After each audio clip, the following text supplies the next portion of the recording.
So Chris recently had a bad experience with Best Buy, and I partially think it's which Best Buy Chris goes to, because I've been going to Best Buy for years, and I love Best Buy. Like, I spend more money at Best Buy than most people have spent on cars over the last 5 years. I go to Best Buy because the people that work in the Best Buy, for the most part, are not as smart as the guys at Lockerdo, but they are a good sounding board for solving problems or test driving features.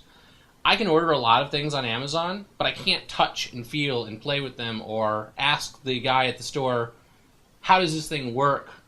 Not necessarily from the how does it work, but like, are people happy with how it works? Do you get a lot of returns on this? Does this solve a problem for people on a regular basis?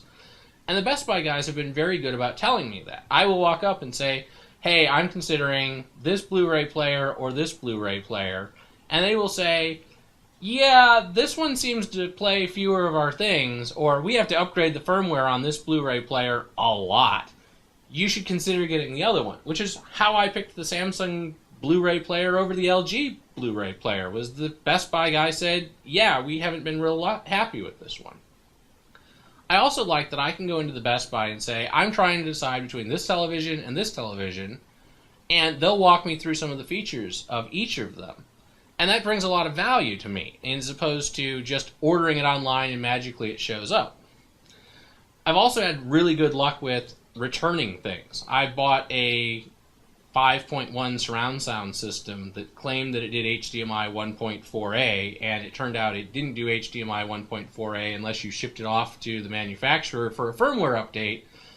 And so I got it home, it didn't do what I wanted it to do, and I had an open box speaker item with wires everywhere. I couldn't get it back in the box. I took it back to the Best Buy, I explained to them, and the manager said, yeah, if that's what's going on, we'll return it. We won't charge you the 15% restocking fee. You're a great customer. We love having you. Thank you for your business. And that means a lot to me as a customer, knowing that I can buy something, they'll tell me that it's going to do what it's going to do, and if it doesn't do that, that I can return it is worth a lot. So Best Buy has 100% of my television buying. They have 100% of my video game buying because games cost about the same everywhere, and I like the rewards points. And they have none of my cable buying because I buy all my cables on Amazon because cables are cables and they're cheaper on Amazon. But for the most part, I love Best Buy, and the people that I've worked with at Best Buy have always been good.